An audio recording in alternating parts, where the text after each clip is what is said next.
See, and again, I was thinking about this morning about doing this podcast, and if I could give it a title, I'd call it "Stop the Crash." And so, to give some context and looking at maybe just the criminal side of it at the minute, because there's other elements to it. You've got you have the criminality side of it. You've got the health of the person. You've got the mental health, the physical health. You've got the what goes on in the community. You've got to find there's lots of levels to it. But let's just look at the criminality side of it at the moment, because I think part of what they want to do is decriminalise, take the law away from it. And personally, I think that's a big mistake for this reason. And because they start using terms like, well, you've lost the war on drugs. And it's like, the war on drugs could never be won. It's like saying you've lost the war on crime because there's a bit of crime in your country. If we brought all of the police in all of the world to England, do you think that's going to stop the crime? It's not. It's going to reduce it. And that's the important part that I believe that the law has to stay fully, actively involved at a high level, because it's not going to stop it, but it will help to keep it down. But I think we need to use that a lot better. So using the example, I think, of drinking and driving is a good one.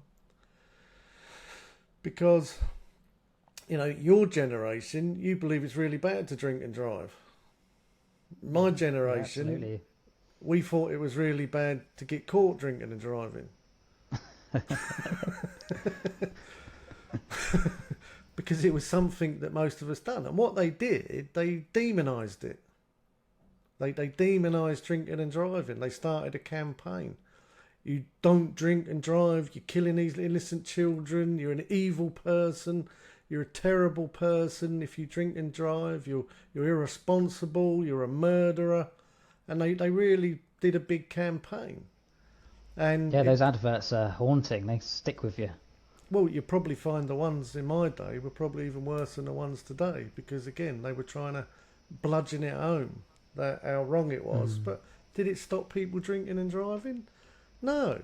I bet I didn't. I was actually going to check the statistic, and you may be able to check it now. How many people got done for drink driving in England last year? I reckon we can find that out. So having all of that law and demonising everybody and having them campaigns, it didn't stop it, but it definitely reduced it. Well, I've got the figures here that have just popped up from 2020, and there were 28,000 drink driving convictions in the UK. Right, so that's a much bigger problem than the drug problem. And you'd probably find alcohol is. And how many people died from that? How many people died in drink driving incidents or were injured? It's probably a bigger problem than the drug overdose. But, so it never stopped it. So for me, if that was the drug problem, what we'd be saying now is, oh, we can't stop people drinking and driving, so let's teach them how to drink and drive responsibly. It's not going to stop the problem. See, so the biggest trouble with drugs, the biggest problem with alcohol, whether it's prescription drugs, is that it starts to affect the way people think. Your mind becomes altered by drugs, and we don't want impaired people driving cars. The reason we don't want impaired people driving cars is because impaired people crash. Now, I'm pretty sure, I know people that drink and drive that have never had a crash. That they drink and drive regularly and they never had a crash. And a lot of them, even when they crash, like a lot of people that don't drink crash. I mean, we used to have this a bit of a joke to say the statistic was 50,000 people die a year drinking, 50,000 people die a year, 20,000 people die a year drinking and driving. So statistically, it's better to drink and drive than just to drink.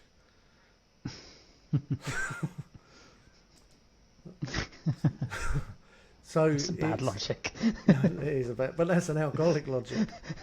But Yeah. but you would find people that say, look, I've been drinking and driving all my life. I've never had a crash. And if they did have a crash, it might be not. You know, a lot of them people that did get done for drinking and driving that crashed, they probably may have crashed anyway, and the drink maybe had little to do with it. It's like, you know, it's kind of like that.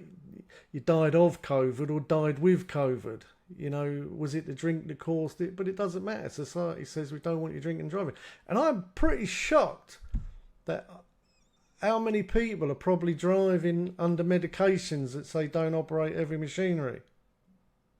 I'm pretty sure there's a massive portion of our society that are driving on medications that they shouldn't be driving on, and they should be drug tested to find out that you shouldn't, because it impairs your thinking.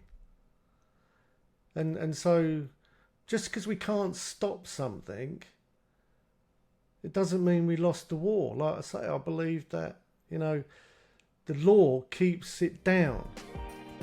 So we need the law.